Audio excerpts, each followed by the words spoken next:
Hey, how you doing, everybody? Isaac here. This is part 3 of my series, Knives with a Story. This knife is not so storied and legendary, the knife itself, but the story herein lies with the designer and his story. So the knife here is the Buck Model 245 Matt would go. So we got this nice textured Kydex sheath, tech lock, belt mechanism there. Very nice. Holds a knife. Fantastic. Hear that rattle? No, you don't. Very good. So, pull the knife out. Not a big knife. It's got a black Cerakote, 4 inches long, of 5160 steel. And we got this nice multicolored micarta handle. And I know my lighting here, I guess, isn't the greatest, but it's like a nice tan and green, some black in there. Very cool handle material. And as you can see, it's got these finger grooves for a very secure grip. So, who was Matt Leathers? Matt Leathers, born October 4th, 1979, Woodland, California. Joined the Navy in November of 1997, shortly after graduating high school. So, took a few months off there. Joined the Navy. Now, the first few years in the Navy, Matt served aboard a destroyer, the Kincaid, based out of San Diego, but he wanted to be a Navy SEAL. So he went to BUDS, graduated BUDS in 2003, class number 245. So that is not a coincidence that the model number for this is the 245. It's Matt's BUDS class number. So after BUDS and all of his other SEAL training, Matt was assigned overall team SEAL Team 3 and the SEAL Delivery Vehicle Team 1 based out of Hawaii. Now this delivery vehicle team, they specialized in using flooded submersibles launched from submarines. How cool is that? That's some sneak attack stuff there from these commando elite operators. Now, I don't know exactly what flooded submersibles means, but it's got to be cool. I'll have to look it up some other time to fully understand that type of combat. Now, Matt was deployed to both Iraq and Afghanistan, where he earned medals such as the Bronze Star, and he got the first Navy and Marine medal citation. And there's some information there that, really shows off how cool and capable Matt was in combat situations. So Matt demonstrated superior tactical prowess in sustained combat operations in Iraq. He helped capture 13 bad guys and led to the recovery of 34 million Iraqi dinar. Now, I don't know the conversion ratio of dinar to dollars, but let's just imagine it's dollars. He helped recover a lot of money. Now, he helped disrupt insurgent networks in both Baghdad and Fallujah. So he did a lot of the type of stuff that you think these top tier operators did. This these 3 dots here are said to have been Matt's kind of calling card or send off to bad guys. The triple tap, pop, pop, pop. Smell you later, terrorist. So the years went on. I said Matt deployed to Iraq and Afghanistan in 2005, 2006, and I think again in 2011. Now he went on to be the lead petty officer of Alpha Platoon of that SEAL Delivery Vehicle Team 1. That's where I believe he spent his entire career as a Navy SEAL. So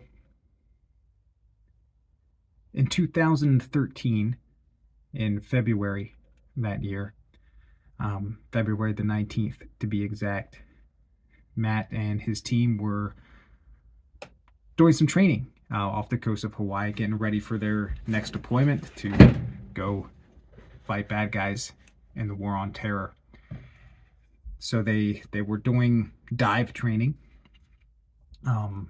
without scuba gear, and Matt was lost at sea that day. Nobody knows what happened for sure. He was an excellent diver. Well, his team knew that. It said that he could free dive down to 100 meters just fine. He was peak physical condition. He was a Navy SEAL in his early 30s. Just disappeared, lost at sea, never recovered. Tragedy. I mean, this guy worked so hard. He was married, had his wife's name Amanda. They had 3 children, Andrea, Abby, and Shane. I don't know how old they were, but Matt was only 33 years old, so his children were much too young to have lost their father. But I mean, what can you say? Matt gave his life so that others, like his wife and children, could be free from the threat of terrorism. Hopefully training and the influence he had on the rest of his team helped them succeed in future missions and get the bad guys. Now, fast forward let's chat a little bit about the Matt Would Go name for this knife. There was a guy in Hawaii, a bit of a surfing legend, named Eddie Aku. And it said that Eddie would go anywhere the waves were, even if it was dangerous. And in 1978, this guy Eddie, he participated in an event, I guess, that was a 2,500-mile trip that traced these old Polynesian migration routes that they would move from island to island, I guess, as food was in season, and I guess they were a migratory people, watch Disney's Moana, that's them. And he was doing this journey, and their canoe capsized. I don't believe he was alone. There were others with him, and Eddie decided to go paddle for help with his trusty old surfboard. So he did, but he was never seen again. Also lost at sea. And at Matt's funeral services, his team buddies, I guess, made a big poster or sticker or something that said Matt would go, because he would go on these missions. He would volunteer for the tough stuff. And at some point during his SEAL career, he had enough of the knives that were issued to him as a SEAL, or that he purchased throughout the years that he was in the Navy. I guess he didn't like the SOG SEAL Pup or the Ontario Mark III Navy knife. So if he needed a good utility knife, what's he gonna do? He's gonna make it himself. So I don't know. I thought he made it in theater overseas, and I'm not I'm not positive on that because it wasn't confirmed in my reading now that I read it again.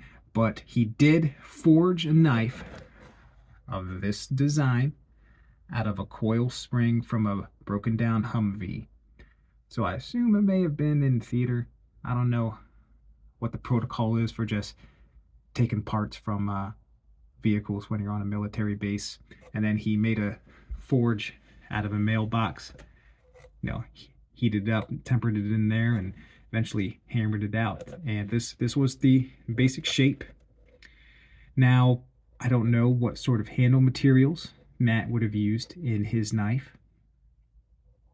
I've seen a prototype of this knife that didn't have any handle scales, so maybe Matt wanted that real thin, lightweight utility blade. But Matt's father, Tim Leathers, he took this design to Buck Knives and let them know Matt's story, and Buck Knives picked up the design for manufacture and introduced it to their catalog of production in 2015 at SHOT Show. I believe that's when the world first saw Buck 245 Matt would go. And I think it was in production for at least 4 years. I don't recall if this was discontinued in 2019 or 2020. I think maybe 2019, but don't quote me on that. It is discontinued now in 2023 and has been for at least 2 years. We'll say that. Now, when Buck did have this in production, they donated a portion of all the sales to Matt Would Go LLC, a charity that Matt's father, Tim, had started. And it would help out the kids of Navy SEALs. Now, I guess Tim Leathers would also work with the Navy SEAL Foundation to ensure those funds got distributed. As of this recording, I believe the Matt Would Go LLC is now defunct. I don't know the story there, but I couldn't find any website for Matt Would Go LLC. So if you're interested in donating to help out families like Matt's, look up the Navy SEAL Foundation. I'll put a link in the description there, and you can do that. But Matt Leathers, phenomenal story, heartbreaking story that I wanted all of you to know. If you do get a chance to pick up one of these knives, I'd say go for it. It's got a great background story, and it's a solid knife.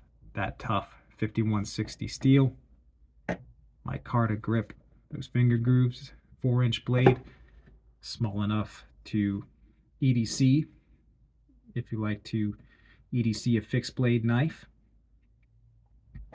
It rides on the belt relatively high, so you can have your shirt down over it if that's where you choose to carry. The tech lock is, you can undo the screws and flip it around. I have carried it like this on a backpack strap on hikes. Great knife. Save it to your eBay searches. Check out some knife groups on Facebook. Let them know you're looking for this. Maybe somebody will help you out. So that was Knives with a Story, Part 3. Hope you enjoyed the story of Matt Leathers, and may he never be forgotten.